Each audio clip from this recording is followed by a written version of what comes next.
Welcome to Repros Fight Back, a podcast on all things repro.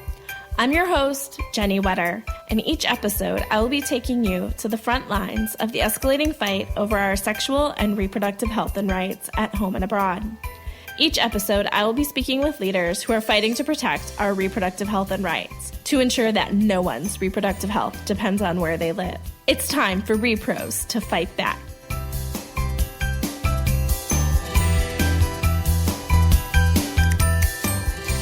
Hi, everyone. Welcome to Repros Fight Back. I'm your host, Jenny Wetter.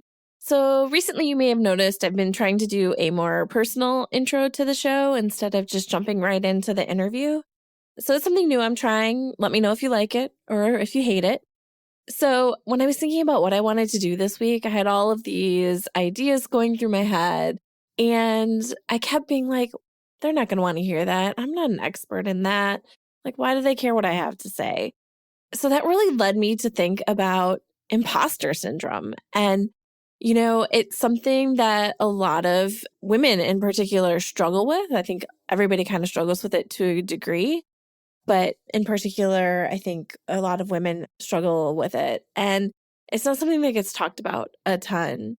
I know I fight it a lot when someone is talking about, well, you're an expert on this. And I'm just like, cringe. Like, what? I'm not an expert. I don't know what you're talking about. Like, yeah, I work in this issue, but I would not consider myself an expert. Do you see all of these badass people I work with? They are amazing.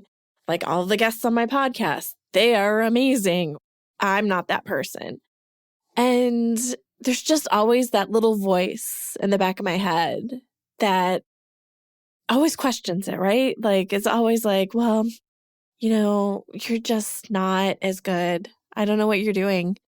And so I think that just leads me to one of my goals this year. I don't know that I would say it's like a New Year's resolution, because again, I talked about how I try to keep those light and fun.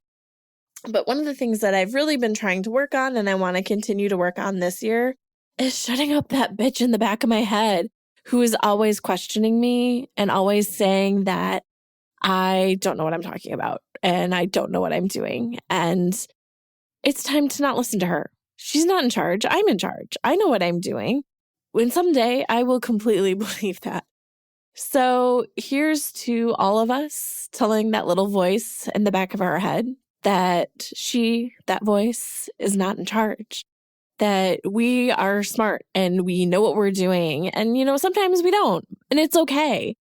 But you can't let that voice in the back of your head rule everything. And I have been listening to her way more than I should, and I really need to stop. So that is what I am thinking about this week.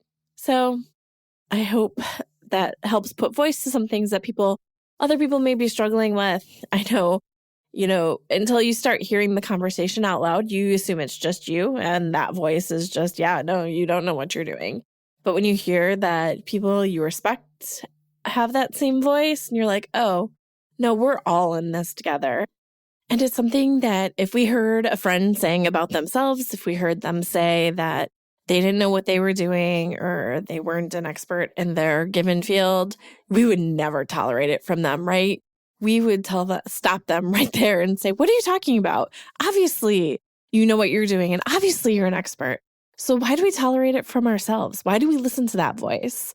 So here's to stop listening to that voice that is putting that doubt in our heads. It is not worth it. It's time to talk about imposter syndrome, because that will help make it stop.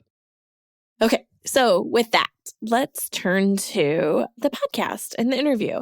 I'm really excited for y'all to hear this week's interview. I got to talk to the amazing Jessica Pinckney again with In Our Own Voice. And we talked about the crisis in maternal mortality and abortion access and how it has a disproportionate effect on Black women. And it is a really important conversation, and I can't wait for y'all to hear it. So with that, on to the interview. Hi, Jessica. Thanks so much for being here. Thanks for having me back. I'm excited to be here. I'm so excited. And I'm just really excited to be talking about this topic again. It's been a while since I've talked about Black women in maternal health, and that's a shame. So I'm so excited that we're doing it again. Well, it's definitely a very important topic that's been getting a lot of attention in the public narrative. And so excited to make some important connections today. So maybe we should start at the very beginning and kind of talk about what does maternal health and maternal mortality look like right now in the US? Sure. So right now, about 4 million people give birth each year. And unfortunately, about 700 women die every year from pregnancy and birth. And an additional 50,000 experience some type of pregnancy complication so severe that they nearly die. And in addition to that, 3 out of 5 pregnancy-related deaths could have been prevented. So what we see right now is a really unstable landscape for giving birth. A lot of the complications that individuals who become pregnant see in pregnancy could be avoided with changes to our healthcare system, with changes in culture and society. And so this is an issue that has been getting more and more attention, specifically as it relates to Black women who are even more significantly impacted. Yeah, and I think it's also worth noting, just putting it in a global perspective, that the US is one of the very few, if not the only place, where the maternal mortality rate has been going up versus going down. Right. And that's, Correct. I think, really important to note. It is incredibly important to note. And it's really due to issues that arise in our healthcare system. We have really high costs. There are gaps in insurance coverage. There's lack of access, particularly quality access and community-centered care. There's a failure to integrate patients' decisions into the delivery of care. And then there's social determinants of health that are really important to lift up. There's a lack of safe housing. There's a lack of nutritious food. A lot of folks don't have adequate or reliable transportation. Folks' pregnancies can be impacted by their proximity to environmental toxins, so on and so forth. So you're absolutely correct. Our maternal mortality rate has been rising, even as an incredibly developed country. And a lot of it is systemic and can be addressed, but really requires holistic thinking about this issue. So, it's also, you mentioned, really important to note that this has had a disproportionate effect among Black people. Maybe we want to talk about that, because I think it's not always in obvious ways. And I think people think it's because of, lack of access to care or because they're poor, but it's not that simple. Right. It's really not. Black women are 3 to 4 times more likely to experience a pregnancy-related death than a white woman. This is a statistic we hear quite often, but I think it's really important to repeat and repeat and repeat because it's horrifying. It's absolutely horrifying. As a Black woman of childbearing age who talks about this day in and day out, it certainly impacts me thinking about... And scary, yeah. Right. It's incredibly scary when you think about starting a family. Black women are more likely to be exposed to negative social determinants of health, like I was just talking about. We're impacted by income inequality, societal discrimination. There's a history of scientific research and experimentation exploiting Black women. There's significant provider bias. So these issues all certainly impact Black women. And really, that's at its core racism. Black maternal mortality really knows no economic, geographical, so on and so forth boundaries, right? I think the case you often hear about is Serena Williams, who has tons of access in terms of money, access to the best providers, not only in the country, but the world. She's married to someone who presents as white, is in a heterosexual relationships, all of these things that really relate to privilege. And yet, when giving birth to her first child, was unable to get providers to listen to her and almost died following childbirth. And so this is really an issue that does not care if you're wealthy or poor, does not care if you live in Southern California or Wichita, Kansas. And it's something that I think is complicated for people to address because it's not one quick, simple fix. We have to address the pay gap that impacts Black women. Black women are typically paid 61 cents for every dollar a white non-Hispanic man is paid, which, low wages mean that Black women and our families have less money to support ourselves. We have to choose between essential resources like housing or childcare or healthcare. We're more likely to be uninsured and face greater financial barriers to access the care we need. We're less likely to access prenatal care because of some of those issues. And then there's just a really strong provider bias that exists in our healthcare system where providers are not listening to Black women who should know their bodies best. And so we're not being heard. I think a lot of Black women have a real distrust of the healthcare system because we've been tested on and experimented on and had our bodies used for science for decades. And so there's just a natural mistrust that also exists there. And so there are a lot of barriers to address to improve the maternal health outcomes, particularly for Black women. And like I said, I think we really need to take a holistic approach to be able to do that. Yeah. And everybody always wants, if I just do this one simple magic thing, everything will be better. And, think if they can just address this one thing and not want to address the entire system. Right. And you and I have talked previously about intersectionality, and it's Black women when we're thinking about starting families, when we already have families and we're thinking about growing our families, we're showing up in our communities and in our healthcare system, both as a woman and a Black woman, as mothers, as wives, as partners, so on and so forth. And so there are various impacts on our life, and we have to address all of those. Just there's not one little Band-Aid that's going to fix this broader issue. It has been nice to see it become not just part of the general conversation now, but starting to see bills being introduced that are looking at ways to address this crisis. I mean, we don't need to dig into them because I definitely didn't warn Jessica, but just it's nice to see that Congress is maybe starting to at least talk about it and maybe try to make action happen. Yeah, I always joke that there are so many maternal health bills out there right now. In Our Own Voice is always really supportive of the bills that are addressing implicit bias that exists in the healthcare system specifically, because we know that racism really is at the core of this issue. And so it's really important that that be part of any solution to the maternal health crisis. But yeah, there's a lot of legislation out there. It's great to see Congress having this conversation, and we hope that they'll start taking action. Yeah, and if you all want a deeper dive on how it really racism is the bottom line on Black maternal health, I did a great interview a while ago now with Jamila Taylor when she was at the Center for American Progress, talking about the research they did where it showed that the bottom line is racism. And there's a great paper that they have as well that you can check out, or you can listen to that old episode if you feel like you really need a lot more on it.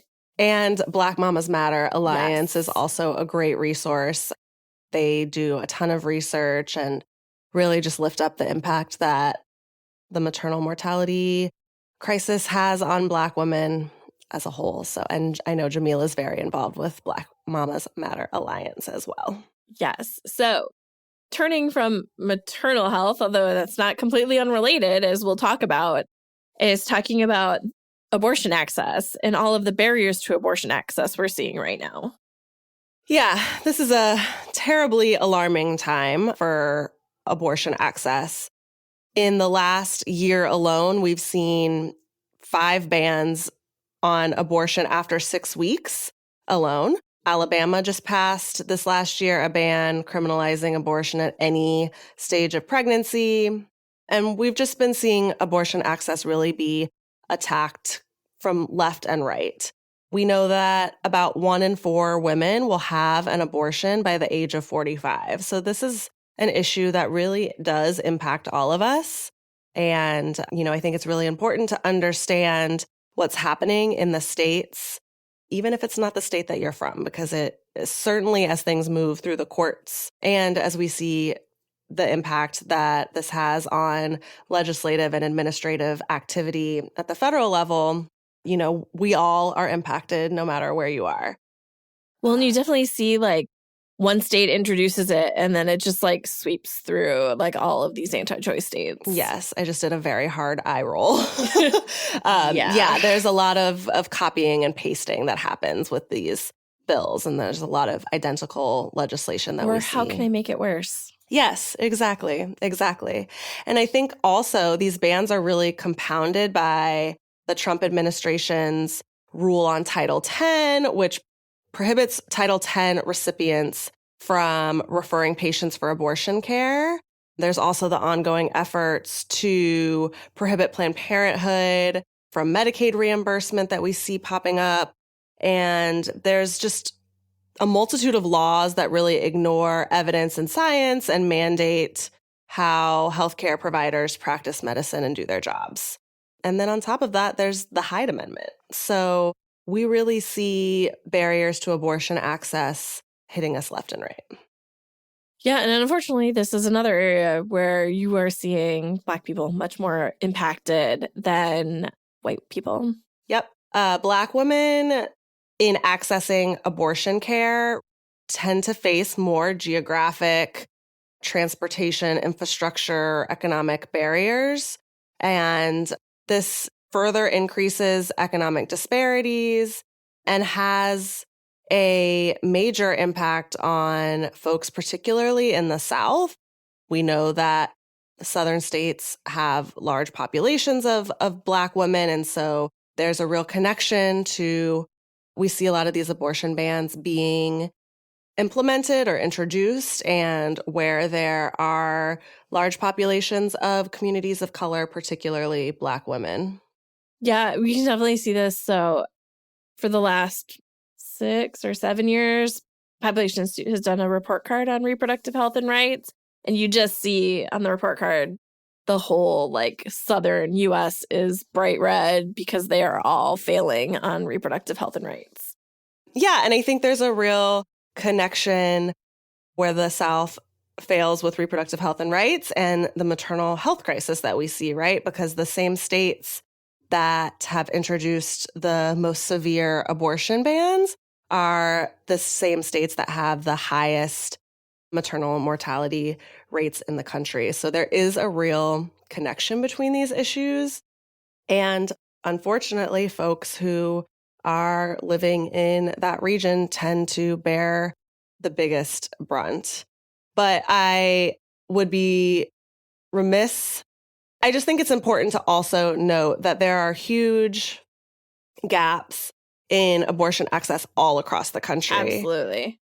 And we really see, particularly with abortion coverage bans, folks who are on Medicaid, who are in the Children's Health Insurance Program, who are in federal prisons, who are in the military, who are part of the Native population, who are living on tribal land, so on and so forth, being incredibly impacted at a federal level. So with the introduction of the Hyde Amendment in the late 70s and the expansion of similar coverage bans over the last few decades, that has really impacted the landscape, in addition to the bans we see at the state level, in addition to changes to Medicaid and Medicare that really make it impossible for folks to access the care they need and deserve.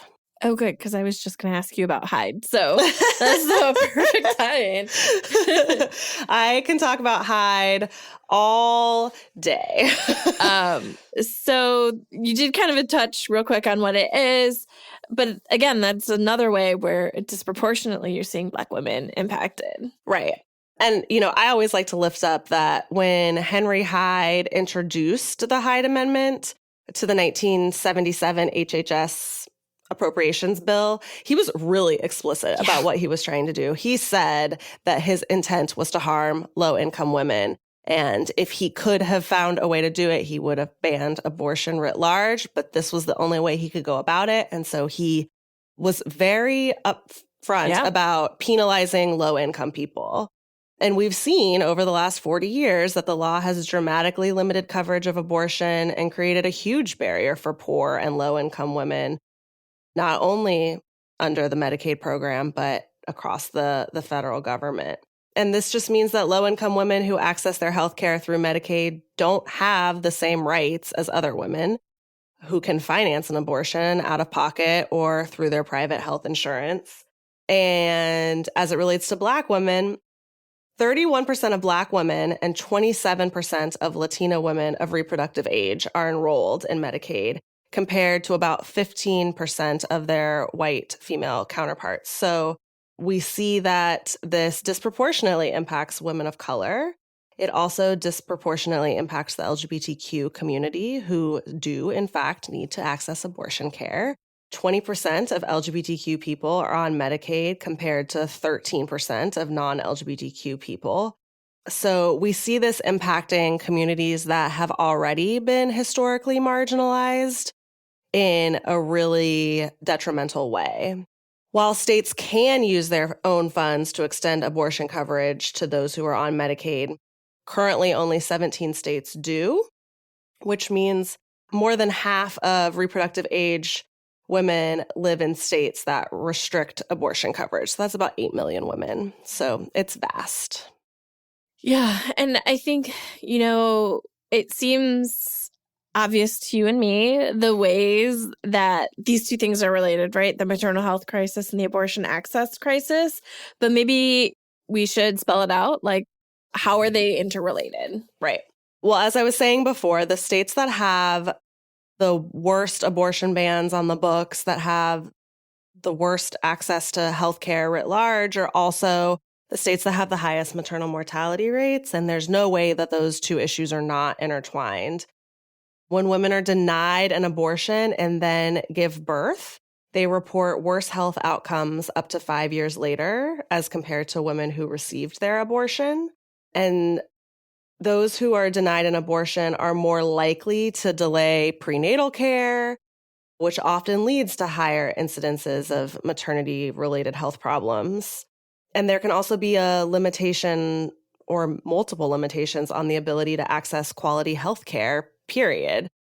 So, I think we see when folks are denied their abortion, it impacts when, if, how they will receive pregnancy-related care. And women who are denied abortion care, they're also more likely to experience eclampsia, death, other serious medical complications during the end of their pregnancy, often related to not being able to get the quality care they needed at the beginning of their pregnancy. So this is a huge problem, and it's certainly related. We're talking about the full range of someone's pregnancy, whether they choose to terminate it or not. And there's no way not to link these issues together. Absolutely. And I think it's also worth noting, the studies had shown that women are also worse off economically if they are not able to get an abortion that they would like to have. Absolutely. Yeah, there's a ton of both data and anecdotes about that. And it's just really awful to hear. Yeah. Because the healthcare system is directly impacting people's long-term livelihood. And so there's no way to talk about these issues without talking about them together. Absolutely. I think it should obviously be very clear now, since both the maternal health crisis and the abortion access crisis both impact women of color, particularly Black women most. So obviously the two of them together is having a real detrimental impact on Black women. Absolutely. Absolutely. I think, there's a huge impact, particularly on economic security for Black women. Access to abortion is linked to greater workforce participation, higher lifetime earnings, and those who are denied an abortion are more than 3 times greater odds of being unemployed, Women who were able to have an abortion were 6 times more likely to have positive life plans related to education and employment. So restrictions and bans on abortion care certainly fall disproportionately on Black women and exacerbate our health disparities, but they also exacerbate our ability to live, whole and free lives. And I think more fundamentally, policies that undermine access to abortion care and quality maternal health care are rooted in this persistent structural racism and sexism that we have been talking about today. And then there's the real distrust of the healthcare system and providers that make Black women reluctant to seek care. And the system and the providers in it, as a result of that racism, often don't trust Black women about what we say we want or need in terms of our bodies and our care. And that really spans from the denial of abortion care to the minimizing and ignoring of our pain during maternity care and childbirth. So this all feels pretty bleak right now. Yes, it does. So maybe let's talk about what can be done. Yeah. I think, as I've said today, we really need a multifaceted, cross-issue, holistic approach to addressing this issue. We need expansion and maintenance of health coverage that's high quality, that's affordable, that's comprehensive, that includes the full range of reproductive care, maternity care, behavioral health, preventative care, long-term services, community-based services. We need to expand access to quality, patient-centered, and comprehensive reproductive health care that absolutely includes abortion care. Federal and state level restrictions need to be repealed, and as well as laws that erect burdensome and unnecessary barriers to accessing timely and high quality care. And we need to expand access to contraception and related counseling and strengthen the Title X family planning program. We certainly need to see patient-centered and culturally sensitive care that, really relates to the patient at hand and is respectful and eradicates cultural bias and discrimination that we see in medical practice. It's really important that we have policy solutions that increase provider diversity in maternity and reproductive health care, and that hold providers and hospital systems and healthcare systems accountable for failure to provide unbiased quality healthcare. We need to address the social determinants of health that are disproportionately impacting Black women.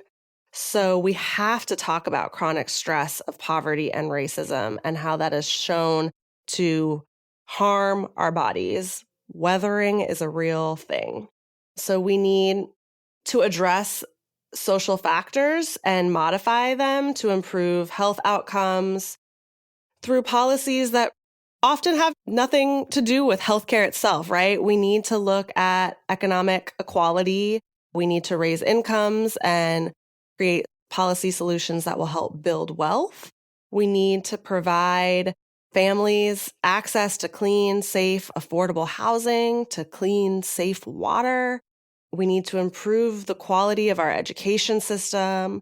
We need to prioritize public transportation, including transportation for medical appointments. We need to increase access and availability of healthy and affordable food.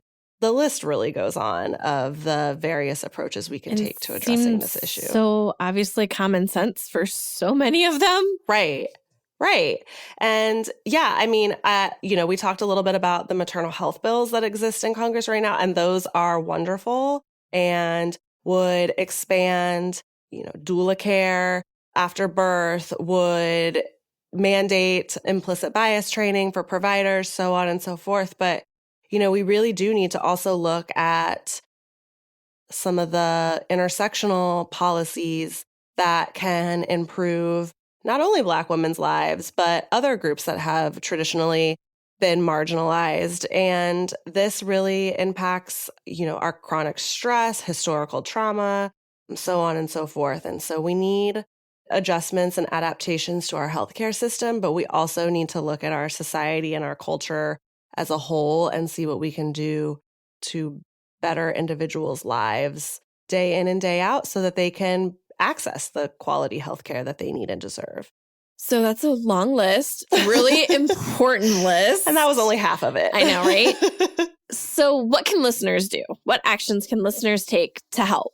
I've got a whole list. All right. And we will make sure to include links to as many things as we can. Wonderful. There is a great policy report that In Our Own Voice and the National Partnership for Women and Families released last year on maternal health and abortion restrictions and the intersections of the two items or the two issues. And so you can find that policy brief at blackrj.org, and you can dive a little bit deeper into understanding how these issues can't be siloed and why we need to talk about them together more often. I cannot go without encouraging folks to vote. Vote early, vote often. Exactly. In Our Own Voice is really excited to be relaunching and pushing out our I Am a Voter campaign in 2020, which is an issue-focused campaign talking about the issues that matter and impact Black women when we go to the polls, one of which, or both of which, are maternal health and abortion access. And so, in order to see the policy changes that we want to see both at the federal and state level, we need to ensure that our legislators understand these issues and hear us. And one of the ways they hear us is at the polls. Another way that they hear us is by you calling them. So I encourage you to call your congressmen and women, call your senators, and urge them to make the connection between abortion access and maternal health. There are plenty of resources that we've already mentioned that are out there to help make this connection for your members. And I encourage you to ask them if they support and sponsor the Each Woman Act, which addresses the Hyde Amendment, as well as the Women's Health Protection Act, which addresses some of the medically unnecessary restrictions we see popping up in the states. A few of the maternal health bills that are really powerful are the Maternal Care Act, the Mommies Act, and the Mama Act. And so urge your senators to do their research, urge your congressmen and women to do their research on those bills and make sure that they're supporting them and lifting up these issues in their community as they matter to you. Well, great. Jessica, thank you so much for doing this. Thank you so much for having me. It's always a pleasure. Yes. Okay, everybody, I hope you enjoyed my interview with Jessica. It was a great conversation about a really important topic. If you have any topic suggestions or any comments that you want to share with us, please feel free to reach out to us on social media at Repros Fight Back on Facebook and Twitter, and Repros FB on Instagram. You can also email me at Jennie, JENNIE, at reprosfightback.com. Thanks for listening, and I will see you all in 2 weeks. Thanks! For more information, including show notes from this episode and previous episodes, please visit our website at reprosfightback.com. You can also find us on Facebook and Twitter at Repros Fight Back. If you like our show, please help others find it by sharing it with your friends and subscribing, rating, and reviewing us on iTunes. Thanks for listening.